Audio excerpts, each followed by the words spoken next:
মৰমৰ ছাত্ৰ ছাত্ৰীসকল, আশা কৰোঁ তোমালোক সকলো ভালে আছা। তোমালোকে বহুতে মোক ইকনমিক্সৰ মাইনৰ পেপাৰখনৰ ওপৰত ভিডিঅ' দিবলৈ কৈ আছিলা। যিহেতু কলেজতো বহুতবোৰ ক্লাছ হৈ থাকে, গতিকে সময় পোৱা নাছিলোঁ।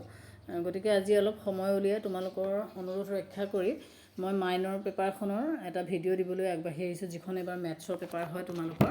গতিকে এই পেপাৰখনৰ যিহেতু কেইবাটাও ইউনিট আছে, মই তোমালোকক ছেকেণ্ড ইউনিটটোৰ মেট্ৰিক্সৰ যিটো টপিক, সেই মেট্ৰিক্সত হ'ব পৰা কেইটামান কুৱেশ্যন এনচাৰ তোমালোকৰ মাজত ইয়াত দিবলৈ আগবাঢ়ি আহিছোঁ। এতিয়া মেট্ৰিক্স বুলি ক'লে আমি কি কওঁ?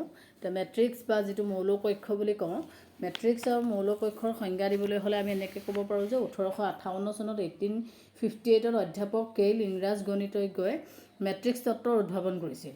এযোৰ চন্দ্ৰবন্ধনী যিটো আমি ব্ৰেকেট বুলি কওঁ আৰু বৰ বন্ধনীৰ মাজত চিম্বলকেইটা দেখাই দিছে, দেখিছে m ইনটু nটা সংখ্যক mটা শাৰীত আৰু nটা স্তম্ভত কোনো ক্ৰমত সজাই এটা m ইনটু n মাত্ৰাৰ, মানে m ইনটু nটো আমি m মাত্ৰাৰ n বুলি পঢ়িব লাগে, যাক আমি অৰ্ডাৰ বুলি কওঁ, মেট্ৰিক্স বা মৌলকক্ষ বুলি কোৱা যায়। আৰু এই সংখ্যাটোক মেট্ৰিক্সৰ উপাদান বা মৌল বুলি কোৱা যায়। ইয়াৰ ভিতৰত যিখিনি আমি সংখ্যা থাকে সেইখিনিক আমি মেট্ৰিক্সৰ উপাদান বা মৌল এলিমেণ্ট বুলি কওঁ। এতিয়া আমি কি কৰিছোঁ যে মেট্ৰিক্সটো মেইনলি তোমাৰ এটা চন্দ্ৰবন্ধনী বা বৰবন্ধনী হ'ব লাগিব। বেছিকৈ বৰবন্ধনীয়ে ব্যৱহাৰ কৰে, বৰবন্ধনীৰ ভিতৰত থাকিব লাগিব।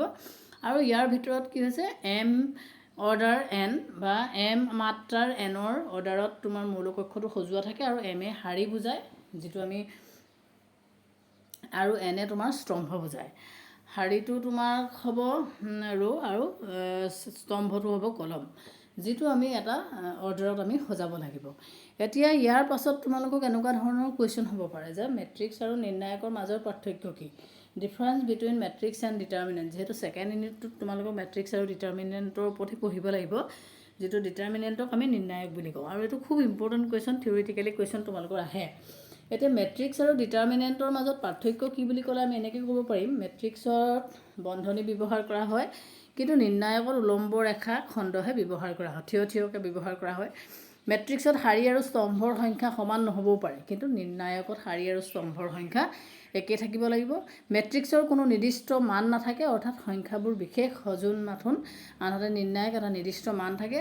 আৰু বিভিন্ন উপাদানৰ স্থান সাল সলনি কৰিলে মূল মেট্ৰিক্সৰ বিভিন্ন উপ মেট্ৰিক্স সৃষ্টি কৰিব পাৰি, কিন্তু নিৰ্ণায়কত বিভিন্ন উপাদানসমূহৰ স্থান যদি সাল সলনি কৰা হয় তেতিয়া নিৰ্ণায়কৰ মানৰ পৰিৱৰ্তন নহয়।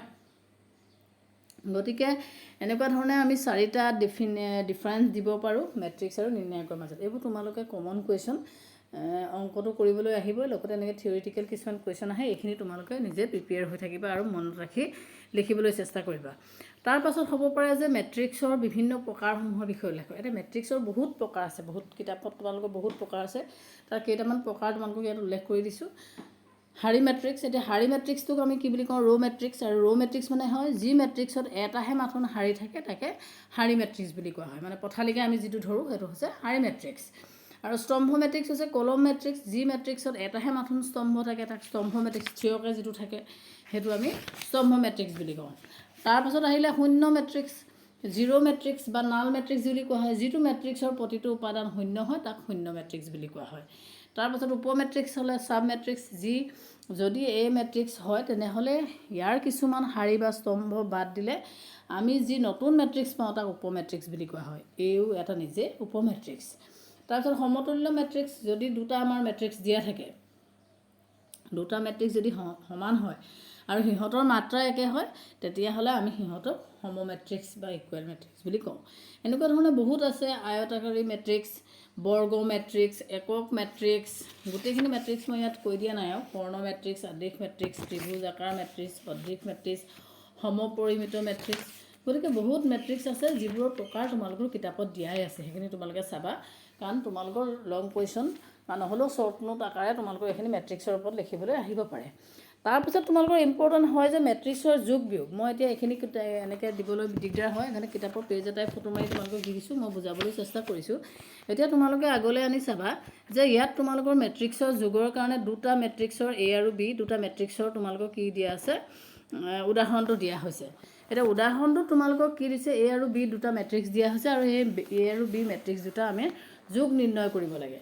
এতিয়া যোগফল নিৰ্ণয় কৰিবলৈ হ'লে আমি এ প্লাছ বি পাতি ল'লোঁ, দুইটা মেট্ৰিক্স পাতি ল'লোঁ, আৰু এইটো 2 টু মাত্ৰাৰ টু অৰ্ডাৰৰ 2 × 2 অৰ্ডাৰৰ আমাৰ এটা মেট্ৰিক্স হৈছে।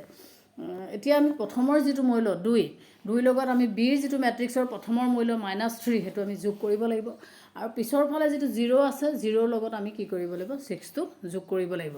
তাৰমানে যিটো পজিশ্যনত যিটো মৌল থাকে সেই পজিশ্যনৰ লগতে ছেম পজিশ্যনৰ লগৰ মৌলটোৰ লগত ছেম পজিশ্যনৰ মৌলটো যোগ কৰিব লাগিব, যিহেতুটো যোগৰ মেট্ৰিক্স আছে। গতিকে সেইকাৰণে তোমালোকে কথাটো মন কৰি ৰাখিব লাগিব যে কোনটো মেট্ৰিক্সৰ লগত আমি কোনটো যোগ কৰিম, কাৰণ আমি নিজৰ নিজৰ জেগাত যিটো মেট্ৰিক্স আছে বা মৌলটো আছে সেই মৌলটোৰ লগতহে আনটো মেট্ৰিক্সৰ মৌলটো যোগ কৰিব লাগে। গতিকে ইয়াত তোমালোকক দিছে যে 2ৰ লগত -3 যোগ কৰিব লাগিব, 0ৰ লগত 6 যোগ কৰিব লাগিব, -5ৰ লগত 4 যোগ কৰিব লাগিব আৰু 6ৰ লগত 1 যোগ কৰিব লাগিব। যিহেতু এইটো 2 অৰ্ডাৰৰ 2 মেট্ৰিক্স আৰু আমি যোগফলটো আমি 2 × 2 অৰ্ডাৰৰ এটা মেট্ৰিক্সে পাম।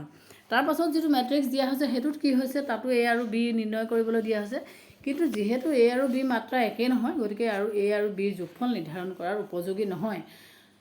গতিকে এনেকুৱা ধৰণৰ তোমালোকক মেট্ৰিক্স দি দিব পাৰে যিটো মেট্ৰিক্স যোগ কৰিবলৈ সম্ভাৱনীয় নহয়। আমি যদি অৰ্ডাৰটো তেওঁলোকৰ নিমিলে তেতিয়া আমি তেনেকৈ যোগ কৰিব নোৱাৰোঁ। সেই কথাটো তোমালোকে বাক্যটো যেনেকৈ লিখা আছে তেনেকৈ লিখি দিলেই হ'ব।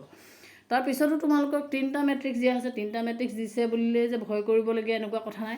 প্ৰথমে 2টা মেট্ৰিক্স তোমালোকে যোগ কৰি ল'বা, সেই 2টা মেট্ৰিক্স যোগ কৰাৰ পাছত তাৰ পিছৰ মেট্ৰিক্সটোত তাৰপিছত যোগ কৰিবা, কাৰণ পিছৰ ফালে তোমালোকক এইফালে মই পেজটোত অংকটো কৰিয়ে দিছোঁ যে দিয়া হৈ আছে ইয়াত যে 2টা মেট্ৰিক্স A + B প্ৰথমতে যোগ কৰিবা আৰু ইয়াত প্ৰমাণ কৰিবলৈ দিছে যে A + B = B + A হয়নে নহয়। গতিকে সেইটো যদি দেখাবলৈ দিয়ে প্ৰথমতে A + B পাতি ল'বা। A + B মানে তোমাৰ A মেট্ৰিক্স আৰু B মেট্ৰিক্স, A মেট্ৰিক্স আৰু B মেট্ৰিক্স দুইটা যদি আমি পাতি ল'লোঁ, পাতি লোৱাৰ পাছত প্ৰথমৰ যিটো নিজৰ নিজৰ পজিশ্যনৰ মৌলৰ লগত নিজৰ নিজৰ পজিশ্যনৰ মৌলটো যোগ কৰিবা। তাৰপাছত B + Aটো পাতিলোঁ, B + A পতাৰ পাছত তোমালোকে প্ৰথমতে Bটো পাতিব লাগিব। B যিহেতু মেট্ৰিক্সটো প্ৰথমতে আহিছে কাৰণে B মেট্ৰিক্সটো প্ৰথমতে লিখিবা, তাৰপাছত প্লাছ চিন দি A মেট্ৰিক্সটো পাতিবা। তেতিয়া দুইটা যোগ কৰিবা, যোগ কৰি কি হ'ব যোগফলটো তোমালোকৰ একেই ওলাব। গতিকে এইখিনি ইমান জটিল নহয়, তোমালোকে অলপ মন দিলেই কিন্তু কথাখিনি ভালকৈ পাৰিবা। তাৰ পাছত তোমালোকৰ বিয়োগৰ নিয়মৰ কথা আছে। বিয়োগতো একে, যেনেকৈ যোগ কৰিছা ঠিক একেটা নিয়মতে তোমালোকে বিয়োগ কৰিলেই হ'ব। আৰু ইয়াতো প্ৰথমৰ যিটো নিৰ্দিষ্ট মৌল থাকে, যি নিজৰ নিজৰ জেগাত আছে সেই জেগাৰ মৌলই তোমালোকক ইটো মৌলক যোগ কৰিব যেনেকৈ যোগ কৰিছিলে এতিয়া বিয়োগ কৰিব লাগিব। ঠিক তেনেকৈ এতিয়া যিটো আমাক উদাহৰণ দিয়া হৈছে ইয়াত, এতিয়া যদি 1টোক আমাক কি বুলি দিছে, এইটো A = 1 6, মই কলম ৱাইজ পঢ়িছোঁ 5 7 আৰু B = 10 8 আৰু 2 6। গতিকে এইটোক যদি বিয়োগ কৰিবলগীয়া হৈছে 1ৰ পৰা আমি 10 মাইনাছ কৰিব লাগিব, 5ৰ পৰা 2 মাইনাছ কৰিব লাগিব, 6ৰ পৰা 8 মাইনাছ কৰিব লাগিব আৰু 7ৰ পৰা 6 মাইনাছ কৰিব লাগিব। গতিকে এইটো হৈছে A - B আৰু B - A হ'লে B মেট্ৰিক্সটো আগলৈ আনিবা আৰু A মেট্ৰিক্সটো পিছত লিখিবা। কথাটো সিমানে। গতিকে এইখিনি তোমালোকক অকণমান চকু ফুৰাই চাবা। অলৰেডি চাগে তোমালোকে বুজি পাইছাই, হ'লেও তোমালোকে যিহেতু ডাইৰেক্ট মেনশ্যন কৰি দিয়া নাই কি বস্তুখিনি লাগে, সেইকাৰণে মই তোমালোকক চিলেক্টেড কৰি এই মেট্ৰিক্সৰ ওপৰতে কেইটামান কুৱেশ্যন এনচাৰ দিছোঁ। আৰু অলৰেডি মই তোমালোকক কৈছিলোঁ যে তোমালোকৰ মেজৰ আৰু মাইনৰ চিলেবাছ ৱাইজ এখন কিতাপ ওলাইছে, এই কিতাপখন তোমালোকে লৈ ল'বা। তেতিয়া যথেষ্টখিনি বস্তু ইয়াত আছে, কুৱেশ্যন এনচাৰ ৱাইজ গোটেইখিনি তোমালোকে পাবাই। আৰু যদি স্পেচিয়েল কিবা বস্তু তোমালোকে টপিক ৱাইজ নাই জনা তেতিয়াহ'লে মোক জনাই দিবা, তেতিয়া মই তোমালোকক সহায় কৰিবলৈ সুবিধা হ'ব। আৰু মেজৰো কোনোবা ষ্টুডেণ্টে মোক দিছিলা, কিন্তু মেজৰ যিহেতু ইকনমিক্সৰ পেপাৰ 4খন, এতিয়া কোনখন পেপাৰৰ লগত ভিডিঅ' লাগে সেইটো মই ভালকৈ জনা নাই। গতিকে তোমালোকে স্পেচিফিক পেপাৰখন আৰু কোনটো টপিক লাগে কি লাগে তাৰ ওপৰত যদি কৈ দিয়া হয় তেতিয়াহ'লে তোমালোকো উপকৃত হ'বা, ময়ো তোমালোকক ভালকৈ সহায় কৰিব পাৰিম। গতিকে আজিৰ ভিডিঅ'টো মই ইমানতে সমাপ্ত কৰিলোঁ। ধন্যবাদ।